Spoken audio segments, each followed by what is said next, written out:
نبی پاک صلی اللہ علیہ وسلم کا ارادہ نہیں تھا جنگ کا، حضور جنگ کے لیے نہیں نکلے تھے۔ قریش اس طرح کرتے تھے کہ مسلمانوں کے قافلے لوٹ لیتے تھے، لوٹ مار کرتے کرتے مدینے کی سرحد تک وہ آ جایا کرتے تھے۔ ایک قافلہ ابو سفیان لے کے جا رہے تھے تجارت کے لیے، تو اس میں سارے کافروں کا مال شامل تھا۔ ایک قافلہ جایا کرتا تھا، سارے اپنا اپنا مال شامل کر دیتے تھے۔ تو جو کہ یہ مسلمانوں کو ستاتے تھے، تو آج حضور علیہ السلام نے ارادہ کرم کیا کہ ان کے قافلے کو ہم نے بھی روکنا ہے، تاکہ ان کو اس بات کا احساس ہو کہ اس طرح نہیں کرنا چاہیے۔ اس قافلے کے لیے نبی پاک صلی اللہ تعالی علیہ وسلم نکلے، جنگ کا تو ارادہ نہیں تھا۔ 313 لوگ حضور کے ساتھ تھے، اور سواریوں کی تعداد اس طرح کی تھی کہ بعض اوقات ایک سواری پر 3 لوگ سوار تھے، 2 آدمی سوار ہوتے تھے، تیسرا پیدل چلتا تھا۔ اور قربان جائیں، حضور علیہ السلام کی مساوات کا یہ عالم تھا کہ نبی پاک تھے، حضرت مولا علی تھے اور جناب زید تھے۔ 2 سوار ہوتے تھے، ایک پیدل چلتا تھا۔ جب 2 غلاموں کے سوار ہونے کی باری تھی، آقا کے پیدل چلنے کی باری تھی، تو حضرت علی نے اور جناب زید نے عرض کی حضور آپ بیٹھ جائیں، ہم پیدل چلتے ہیں۔ حضور فرمانے لگے نہ تمہارے اندر طاقت زیادہ ہے اور نہ تمہیں ثواب کی ضرورت زیادہ ہے، مجھے اللہ نے طاقت بھی زیادہ دی ہے اور میں ثواب سے بھی مستغنی نہیں ہوں، لہذا تم اگر پیدل چل سکتے ہو تو میں بھی پیدل چلوں گا میں بھی پیدل۔ یہ چیز مساوات پیدا کرتی ہے۔ حضور اس طرح جا رہے تھے۔ ابو سفیان بڑے تیز آدمی تھے، جب پتہ چلا نا کہ مسلمان حملے کے ارادے سے آ رہے ہیں، تو ایک بندہ جلدی سے دوڑایا، مکے جا کے بتاؤ تم سب کا مال میرے پاس ہے۔ تو مسلمانوں نے حملہ کر دیا۔ خود اس طرح کیا کہ جس رستے سے وہ جا رہے تھے وہ رستہ بدل کے رستہ کوئی اور اختیار کر لیا۔ قافلہ بھی بچ کے نکل گیا۔ اہل عرب کا طریقہ تھا ایمرجنسی اعلان کرنے کا، ہمارے ہاں بھی طریقہ ہے بریکنگ نیوز، ہے نا جی، چور آ گیا، پھر وہ کئی دفعہ صحیح بھی آتا ہے تو لوگ یقین نہیں کرتے۔ ہر شے کی تو بریکنگ نیوز ہے، اور کھولیں تو بیچ میں سے کچھ بھی نہیں نکلتا، نیری نیوز بھی نہیں نکلتی، بریکنگ کیا نکلنی ہوتی ہے۔ اس لیے میں کہتا ہوں کہ میڈیا کی ہر بات کو تسلیم نہ کر لیا کریں، سوشل میڈیا پہ چلنے والی ہر خبر کو نہ مان لیا کریں۔ یہاں تو اتنا عجیب حال ہے، ہمارے ایک بزرگ عالم دین ہے، بیچارے پچھلے دنوں وضاحت دے رہے تھے، خود بیٹھ کے کہہ رہے تھے میں زندہ ہوں بھائی، کسی نے میڈیا پہ خبر دے دی کہ میں فوت ہو گیا ہوں۔ وہ کہہ رہے تھے مہربانی کرو مجھے سونے دو، سارا دن ٹیلی فون آتے ہیں اور لوگ مجھے ہی فون کر کے میری ہی تعزیت کا پوچھنے لگ جاتے ہیں۔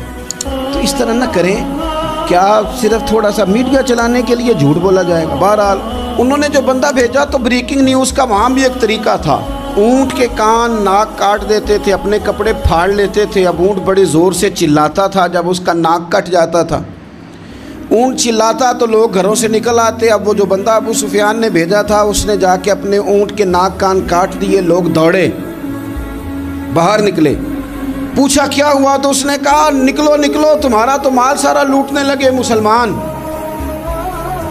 وہ ابو سفیان بچ کے نکل گئے تھے، انہوں نے پیغام بھی دیا کہ میں بچ کے آ گیا ہوں، اب آنے کی ضرورت نہیں۔ لیکن انسان کو جو چیز سب سے زیادہ پستی میں لے جاتی ہے وہ اس کا تکبر ہوتا ہے۔ تو مینوں جانتا ہی نہیں، تجھے میرا پتہ ہی نہیں، کہ لے ڈوبتی ہے چیز لوگوں۔ انہیں بھی لے ڈوبی، انہوں نے کہا جی اب نہیں واپس جانا، اب چلو۔ 1000 کا لشکر، گانے بجانے والی عورتیں ساتھ، شراب کے مٹکے ساتھ، 10 اونٹ روز ذبح ہو رہے ہیں، سردار دعوتیں پکا رہے ہیں، گوشت بھونا جا رہا ہے۔ بدر میں پہنچ گئے، مسلمان بھی 313 پہنچ گئے۔ یہ ساری رات شرابیں پیتے، وہ ساری رات سجدے کرتے، یہ ناچ گانے سرور کی محفلیں سجتی اور وہ رسول پاک کی تقریر سنتے، حضور کے خطبات سے فیض یاب ہوتے۔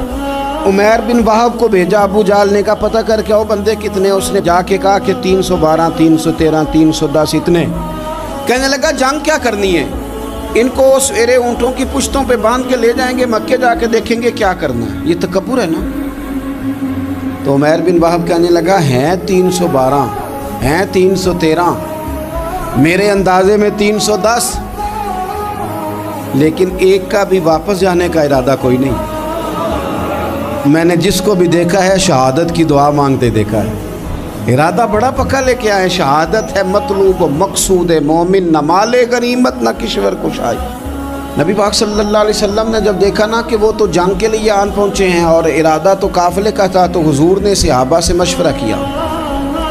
نبی پاک علیہ الصلوۃ والسلام نے ہمیں بتایا ہے کہ چیزیں مسلط نہ کرو، ہم نہ اپنا مسلط کرتے ہیں۔ یعنی تراویح پڑھنے والا بندہ دوسروں کو بڑا گھورتا ہے کہ تو کیوں نہیں پڑھتا، بھئی تو پڑھ رہا ہے نا تو اللہ سے دعا کر یہ بھی پڑھے، لیکن اپنا مسلط نہ کر، دعوت دے، تبلیغ کر۔ نفل پڑھنے والا سب کو گناہگار ہی سمجھنے لگ جاتا ہے، عصر کی پہلی 4 سنتے تو کیوں نہیں پڑھتا، تو کیوں؟ بھئی آپ مسلط کریں گے، آپ رائے دیں اور رائے دے کے سائڈ پہ ہو جائیں۔ مسلط کرنے کی تو اجازت نہیں، حضور کا تو حکم چل سکتا ہے نا، چلتا ہے نا، لیکن حضور نے بھی صحابہ سے پوچھا بھئی وہ تو لڑنے آ گئے ہیں، اب کیا کرنا ہے؟ تو حضرت صدیق اکبر کہنے لگے حضور کرنا وہ ہے جو آپ نے فرمانا ہے۔ حضرت عمر کہنے لگے حضور تلواروں کو تو زنگ لگ گیا ہے۔ اور جناب علی شیر خدا مرتضیٰ مشکل کشا غل عطا، مولا کائنات فرمانے لگے حضور علی اور تلوار یہ تو رشتہ ہی بڑا پرانا ہے، تیاری کریں۔ حضور کا خیال تھا کہ انصار بھی تو بولے نا، یہ تو سب مہاجرین بول رہے ہیں۔ انصار کو جب سمجھ آئی نا کہ اشارہ ہماری طرف ہے تو حضرت سعد بن عبادہ اٹھے، کہنے لگے حضور آپ کا اشارہ ہماری جانب ہے؟ فرمایا ہاں۔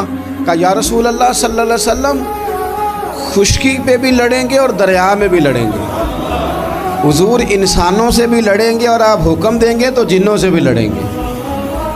وہ بیٹھے تو حضرت مقداد اٹھے اور کمال کر دی، کہنے لگے یا رسول اللہ آپ ہم سے ارادہ پوچھ رہے ہیں؟ ہم کوئی حضرت موسیٰ کی قوم ہے جو اپنے نبی سے کہہ دیں گے آپ لڑیں اور آپ کا خدا لڑے؟ سونیا ہم آپ کے ساتھ لڑیں گے اور آپ کے قدموں پہ جانیں بھی قربان کریں گے۔ نبی کا حکم ہو تو کود جائیں ہم سمندر میں اور جہاں کو محو کر دیں نعرہ اللہ اکبر میں۔ نہتے 313 بشر شوق شہادت میں نکل آئے تھے میدان میں، محمد کی قیادت میں نہ تیغ و تیر پہ تکیہ، نہ خنجر پہ نہ بھالے پر، بھروسہ ہے تو ایک سادی سی کالی کملی والے پر۔ نبی پاک صلی اللہ تعالیٰ علیہ وسلم نے جذبات سنے تو فرمایا چلو نہ چلیں، پر چھوٹے چھوٹے بچے واپس کر دو۔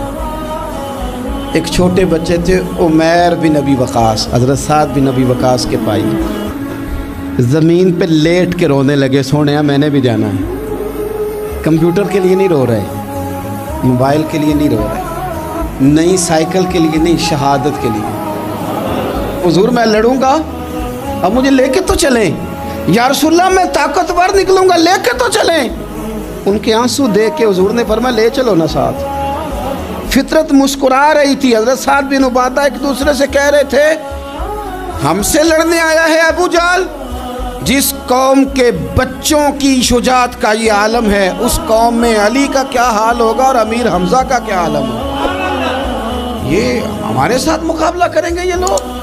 اور چھوٹے اتنے تھے حضرت عمیر کے تلوار اپنے ہاتھوں سے اپنے گلے میں نہیں لٹکا سکتے تھے، وہ بڑے بھائی نے لٹکائی۔ میدان میں نکلے، حضور علیہ الصلوۃ والسلام نے تقریر کی، فرمایا تمہیں پتہ ہے تم کس جنت کی جانب جا رہے ہو؟ وہ جنت ہے جس کی چوڑائی زمین آسمان کے برابر ہے۔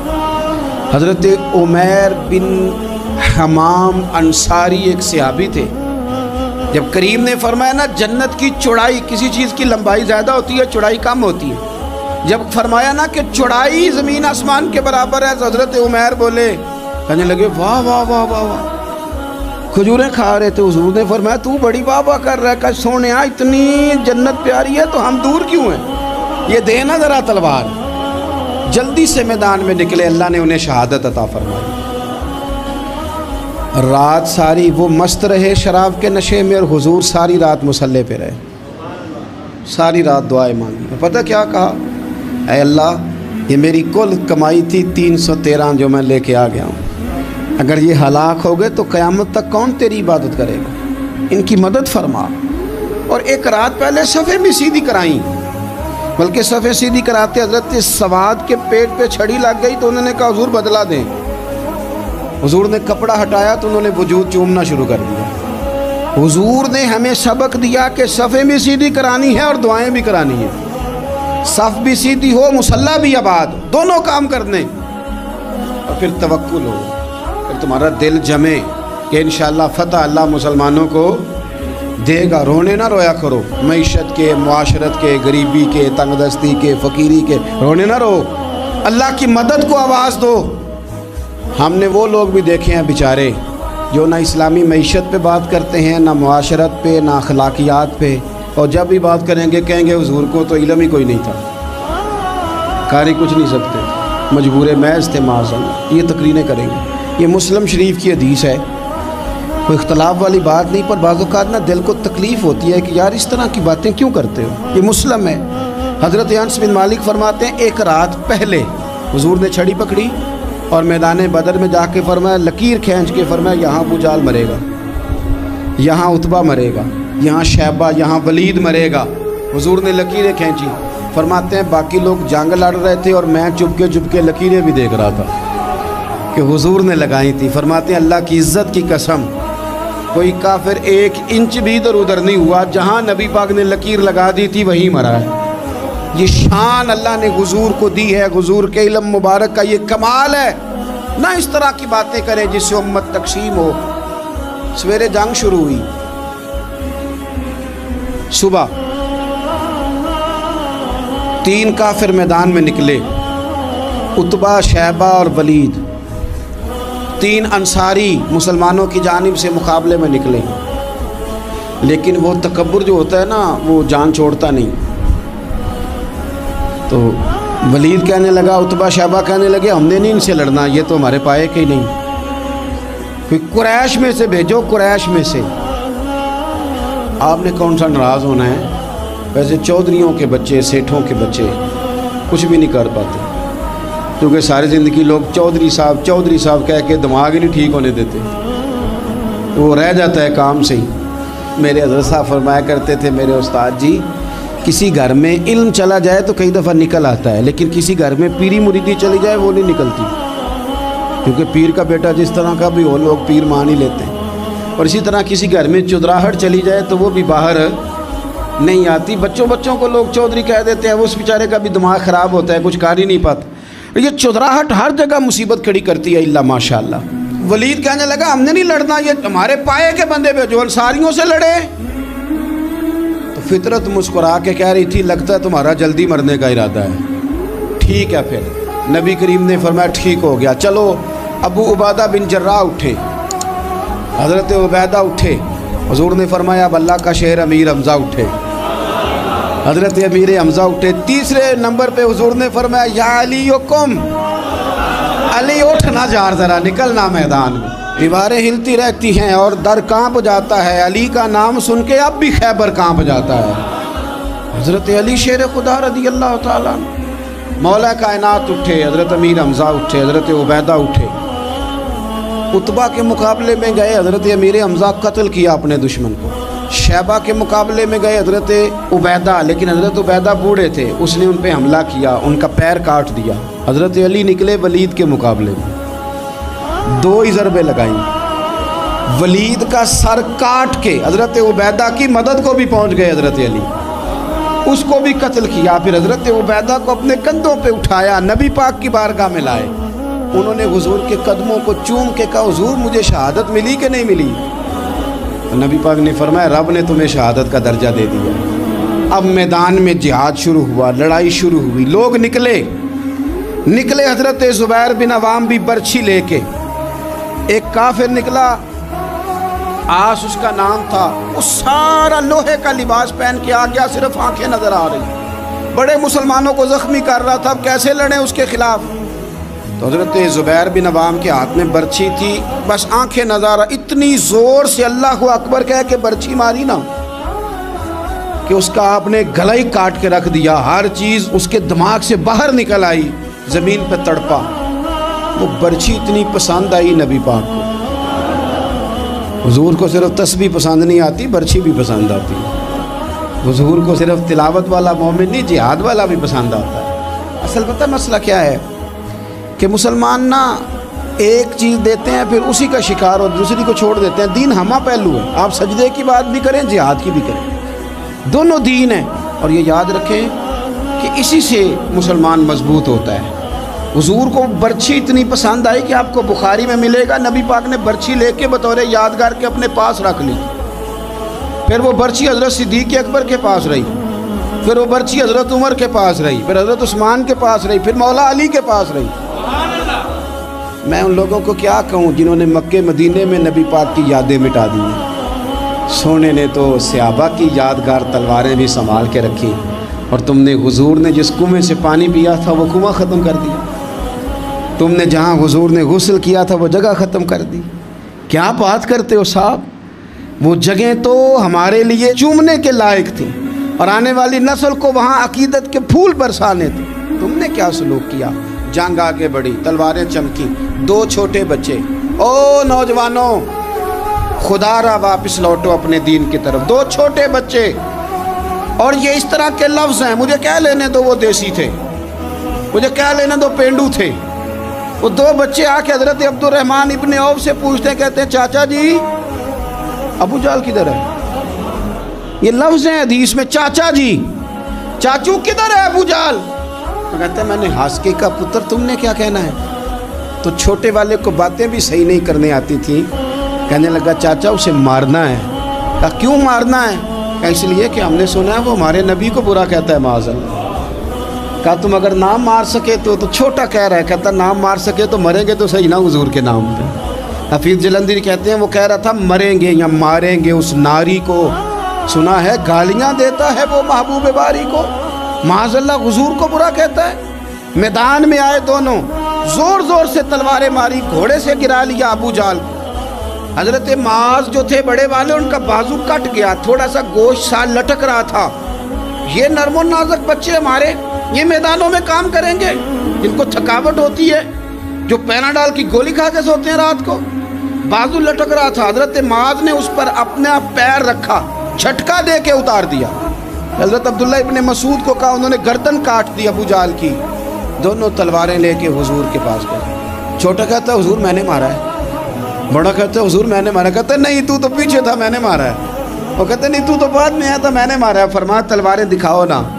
جب تلواریں دکھائیں تو حضور فرمانے لگے تم دونوں نہیں مارا ہے، برابر کا ثواب ہے۔ جس کا بازو کٹا تھا کریم رسول نے فرمایا ادھر لانا بازو، وہ بازو لائے، حضور نے اسی جگہ رکھ کے نا دوبارہ لعاب دہن لگایا۔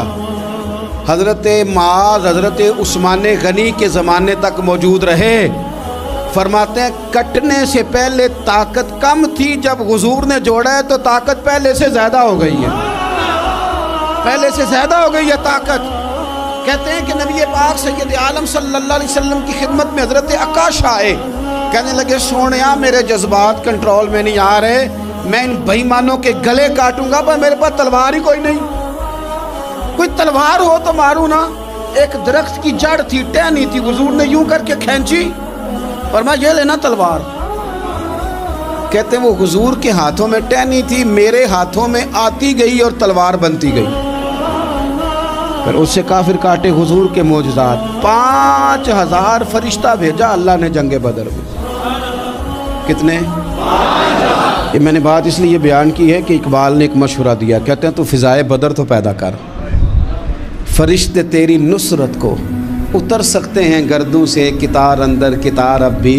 اقبال کیوں ایسا کہہ رہا ہے؟ تو اقبال کہتے ہیں اس لیے کہ آج بھی ہو اگر ابراہیم کا ایمان پیدا تو آگ کر سکتی ہے انداز گلستاں پیدا۔ 5000 فرشتہ آیا۔